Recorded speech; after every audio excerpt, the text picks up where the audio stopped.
We'll begin with an opening statement from Coach, then open up to questions. Coach, whenever you're ready. That's Ole,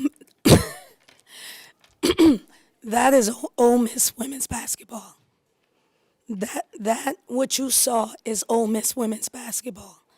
The last two games, now not being down 16, not being down 8, but the grit, the toughness, the resiliency, the belief. You know, Mississippi State is a really, really good team. They have a first round draft pick, in my opinion, in Jessica Carter. They have players that have scored over 2,000 points. I think they got like 5 of them. We were down a starter in Snither Collins. She got hurt yesterday in practice, and she wanted to play, but I told her if I didn't feel like I needed her, we wouldn't play her. And we just fought through. You know, we had a freshman that played point for us, and we have been grooming her the whole season. It goes back to even that Louisville game, the games in the Bahamas, just putting her in, giving her some opportunities. And she's just fearless. And so what you saw last game and this game is Ole Miss women's basketball. That's what it should look like. That's what it should sound like. That's what it should feel like. And then lastly, I just want to really thank our fans for coming out and supporting us. I will never forget my first 2 years here. When we would play at home, Mississippi's Vic Schaefer had 6 buses pull up to the pavilion, and they would do their chant. And I always promised to myself that at some point, I don't ever want to hear that chant in our pavilion. And you didn't hear it today. You didn't hear it today. And so that's a testament of me calling people up, them supporting our program, coming on and loving on our girls, which they deserve. No, they deserve it. And so this was a big win for us. We want to be in the top 4 of the SEC to get the double bye. And hopefully it's a confidence booster because Mississippi State is a very good team. I have a lot of respect for their players. Coach, how does this set you up going into this last 4-game stretch that's going to ultimately determine where your seeding is? Well, you know, we can't get too high or too low, David, because that Georgia team we're getting ready to play had South Carolina on the ropes. And their coach is pretty tough too. So I imagine she will have them ready to go. And as you can see, we were in a dogfight with Florida, who we played twice, a dogfight with Mississippi State, who we played twice, and they're the next team that we've played twice. So I'm hoping that South Carolina wore them out, because when you play at South Carolina, it takes a lot out of you. But, you know, we got to stay steady and just focus and take every game one game at a time. Coach, is that grit that you spoke about, that Maddie spoke about, is that sustainable heading into March? Yeah, because it's not something they're putting on. It's who we are. We have really been grooming them to be tough. Our practices, we're going right now 90 minutes, but it is tough. They're on, knee pads on. We don't walk through anything. So, you know, we're getting ourselves prepared to make a strong showing because we don't want any doubt in anybody's mind that we are a tournament-worthy team and worthy of a legitimate seed so that we could compete and not have to meet the number 1 team in the second round. Ask Maddie and Kennedy the same question, but are y'all playing your best basketball like you want to be playing this time of the year? No, but we're playing well. What was it, 2 games ago? One of our starters went out, and it was like we couldn't function.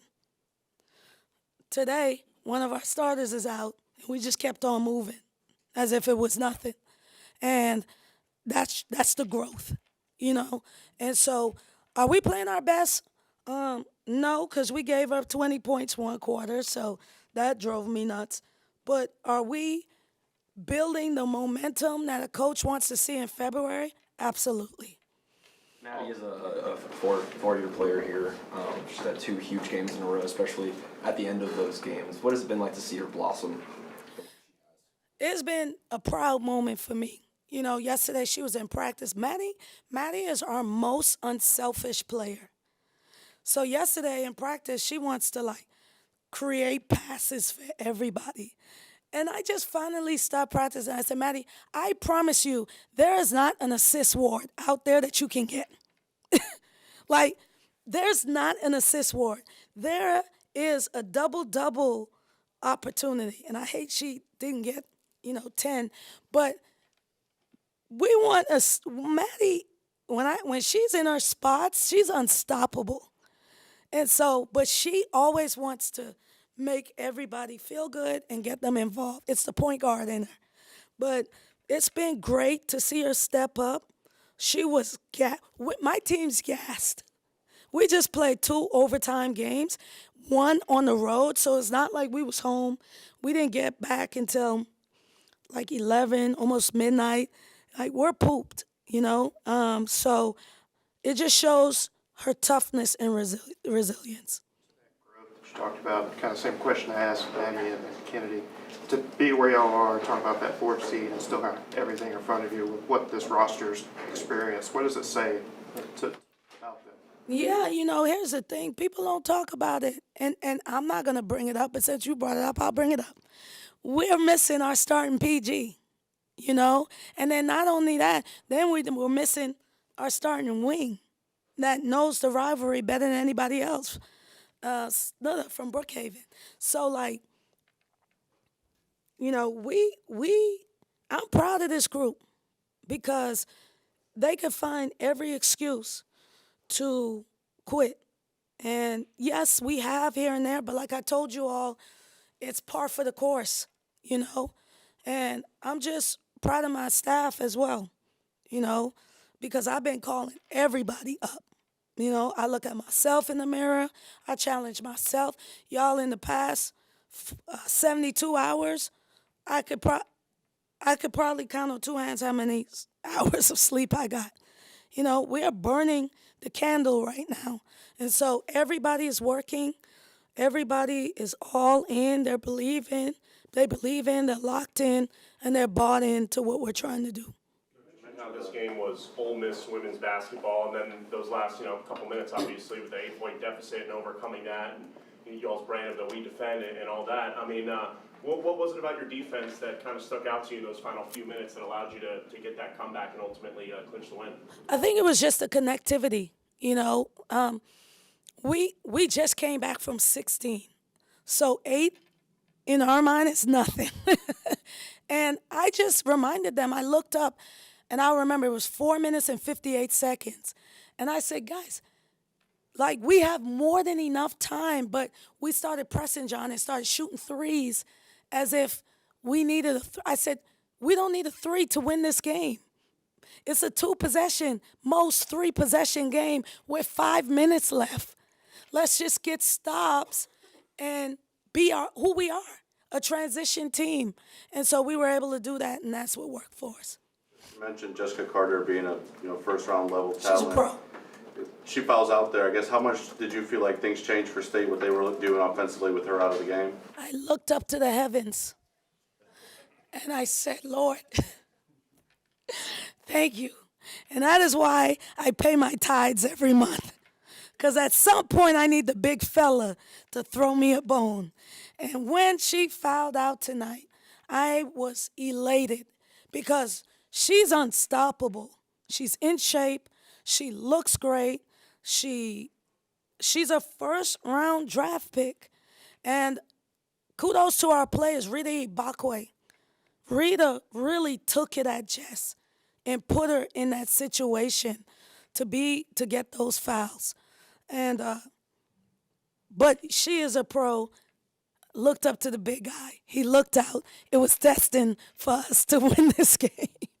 Coach, you're probably unlike any other NCAA coach. You have fan support here that you called the fans up before and they showed up today. You got a whole country behind you in the Bahamas. Does that add any pressure to what you're doing here at Ole Miss? No, because I think a lot of people forget, Sasha, that, like, I'm not from here. Like, I'm not from America. So, like, I was born in the Bahamas. So, in the Bahamas, and raised in the Bahamas. And Bahamians, we're prideful people. We're colorful. We're jovial. We're honest. We're outspoken. And we make no apologies for that. And so sometimes it comes off as, oh, yo's brash, or how could she say that? But we're also loving people. And so, like, when I speak, sometimes I forget that I'm a Power 5 coach at Ole Miss. I don't know how to be a Power 5 coach at Ole Miss. I only know how to be me. And you know who I am? I am a loving person. I coach with everything I do is with passion. I love hard. When I join a community, I'm a part of this community. So yeah, I call them out, and I've called my Bahamian people out too, because as the way I look at it is I'm a part of it. So why can't I speak on what I believe I'm a part of? You know? So I make no apologies for that. That's just who I am. And I know it rubs some people the wrong way, but I can tell you this, I get more love than I get hate. And I'm not changing because it's pure and this is me. Coach, you've talked a lot about, since KK went down, kind of accepting who you are and you know, playing Ole Miss women's basketball, as you put it. Is that version of Ole Miss women's basketball good enough after these last two games to accomplish the goals you had preseason, in your opinion? Yeah, you know, oh man, that's a great question. I do think it is. And if I'm being honest, I did not think it would be enough. When KK went down, I was probably for 2 weeks, I don't want to use the word depressed, but I was very down, you know, because, like, depression is real, and I really wasn't depressed. But I was sad. And I felt sorry for myself for about 2 weeks because when you have a plan and, you know, you feel like you have everything you need, and something like that happens, it's a jolt. And there was a space where I felt like everything, it was over for us. But this team never felt that way. And then I had to get back to being tough and resilient and not being a victim and just trying to figure it out. So boom, we put Maddie at the point. And then I'm like, oh, I like this. And I fell in love with that for maybe 3 games. And then people started to figure it out. I'm like, let me move Maddie from the point. So then Toddy, I put her at the point. And then when I found out this morning, I didn't find out that Snutter wasn't playing until this morning, about 10 o'clock. I was like, Zakaya, I'm going with you. Because I feel like Mississippi State is a great defensive team. And it didn't hurt us to have another ball handler. And she is that. And on the offensive end, Zakaya is fearless, but it's good and bad. Defensively is where she gives me heartburn. But we've talked about it, and I asked the team, I said, just look out for Zakaya as she goes through it. And I was super proud of her. And I know we have some really cool stats, but she definitely is in the running, in my opinion, for player of the game. Any other questions for Coach? Thank you. Sorry about my voice.